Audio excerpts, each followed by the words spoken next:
Good morning, and thank you for being with us. Tomorrow marks 4 weeks since Ronnell Higgins was sworn in as the new commissioner of the Connecticut Department of Emergency Services and Public Protection, an agency that oversees the state police.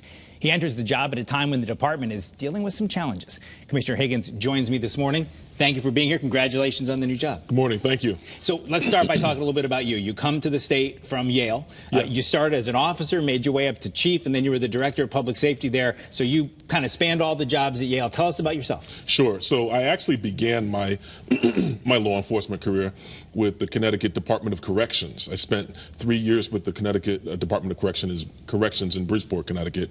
And then in 1997 joined the Yale Police Department, worked my way up from patrol officer all the way to chief of police in 2011, and then in 2015 I was also named director of public safety. In 2022 I was promoted to associate vice president of public safety at Yale, overseeing police, security systems, in the Office of Emergency Management. Obviously working at a prestigious institution like Yale, but in a city where for sure public safety is a big concern, is a big job.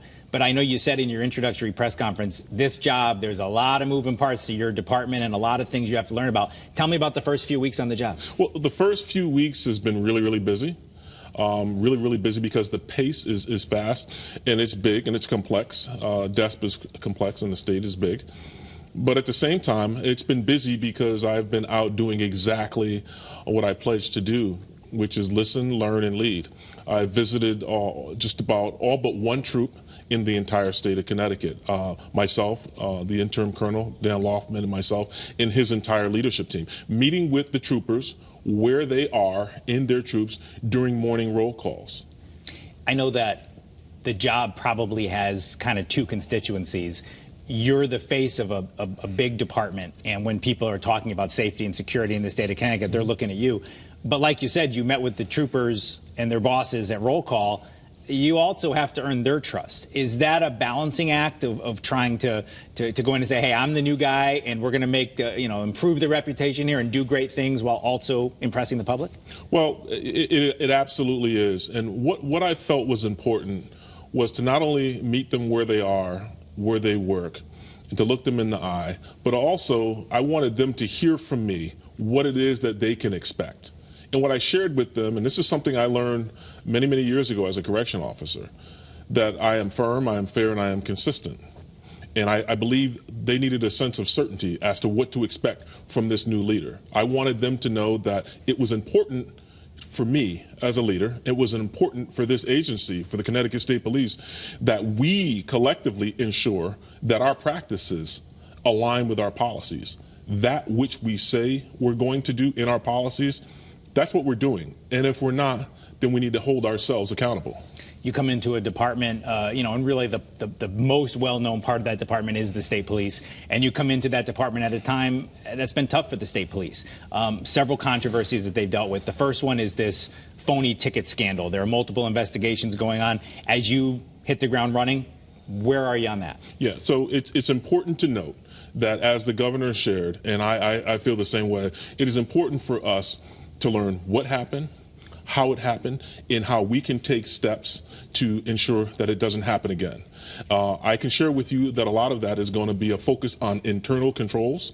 Again, making certain that we have audits and inspections. Leadership is in place doing what they're supposed to be doing in terms of calling out things when they're not right. Another thing that the department's faced, that the troopers have faced for years, is a staffing shortage. Many unfilled positions. Tell me about how you deal with that, because I know one of the things you said that's really important to you is recruiting and retention. So our job is to maintain safety and be the first responders for the state of Connecticut. We have to source the mission. We need people in those seats. We need people in uniform. So recruitment and retention, and both go hand in hand, is going to be a major part of my focus during my term. Keep going. We had a women's recruiting event last night, which went very well. The recruitment team is out there regularly meeting young people, meeting people who want to begin a second career or change careers, talking to them about being a Connecticut State Trooper.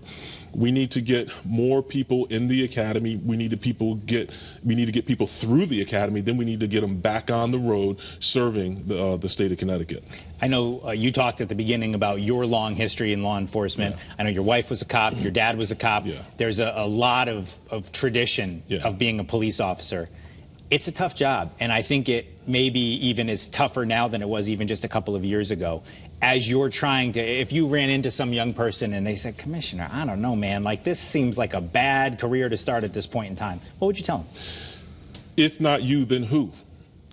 Eric, I am a professor at the University of New Haven, a practitioner in residence, and through the 2019-2020 period, a lot of young people who had gone to school for criminal justice were having second thoughts about engaging in a career in law enforcement.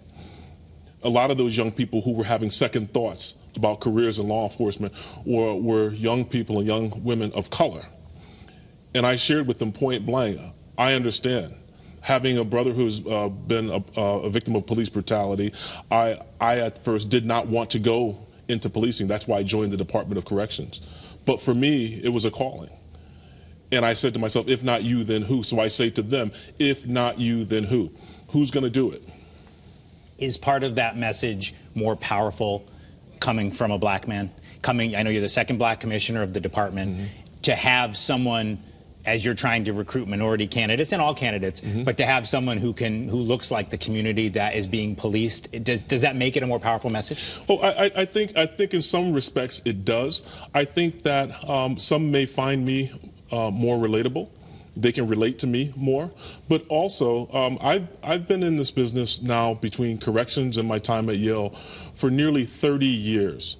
I'm known in both in the New Haven community and around the state.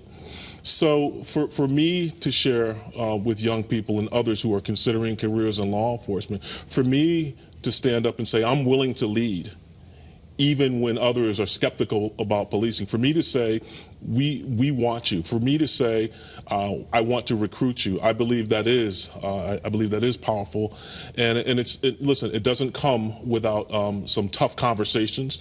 So let's have those tough conversations. Let's have those tough conversations. But at the end of the day, we live in the best country in this world, and at the end of the day, we need people in uniform on our streets and in our communities, keeping our communities safe. We need people in uniforms that are going to, when they show up, they're going to make things better.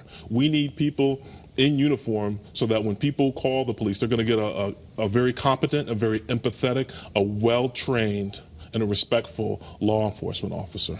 Well, I'll tell you what, if recruitment is one of your goals, I think we should get you the video of the last 45 seconds of you talking, and you can just go show it to young people.